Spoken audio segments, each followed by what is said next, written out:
Yep, that's what we're doing here, the National Institute for Economic Development. We're talking about the economy, we're talking about economic prosperity, being able to help with networking and also support of those businesses. I have with me the good pleasure of having Cyril Jefferson, and he's on the City Council of High Point, North Carolina, and he's also a business owner. Good morning. Good morning, Kimberly. How are you? I'm so well. It's so nice to see you. First of all, talk to me about being on the City Council at High Point, and then how your being here in that capacity relates to the Institute. Yeah, so it's interesting in my role as a city councilman and then also as principal consultant and founder of Change Often social innovation firm. Kind of both those hats brought me into proximity to the Institute. And a few years ago, we actually partnered to bring Thrive High Point to our community. So Thrive High Point is a minority entrepreneurship initiative that focuses on helping businesses scale, helping them grow, helping them do impact.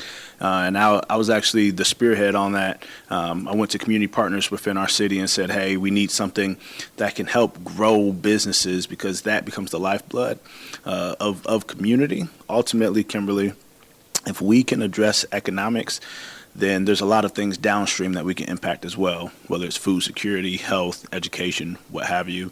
And so we ended up raising $2 million as a result of that, starting with a seed gift from High Point University and Dr. Cubain of $500,000. We brought in partners, designed the program, did the RFP that brought the Institute to the table, and we've been collaborators with them ever since. Well, it sounds like in High Point there's a lot of business and a lot of good business going on. So talk to me about the vision and the foresight for being able to help businesses. And I'm hearing that Thrive has helped to support and not create, but support about 300 businesses in that region.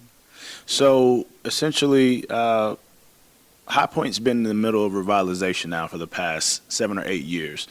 And that revitalization has been seen as this rising tide that will lift all boats, right?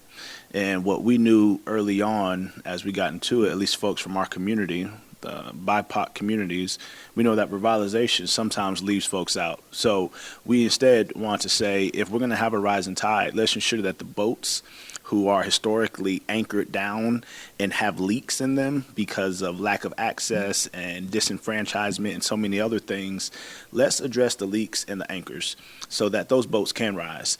And that's what you call responsible revitalization. And so Thrive ensures that as our city grows and creates this platform of influence and affluence, that communities are not left out of it. Mm-hmm. So we have one day down in the conference. Tell me about people that you're meeting and maybe some of the contacts that you're making.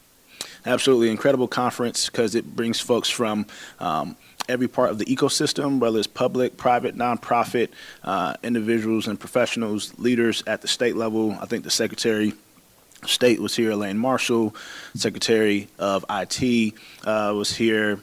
We've had people literally from, I think, banks and every type of industry. So it's been great to connect, to talk about the good work that's being done.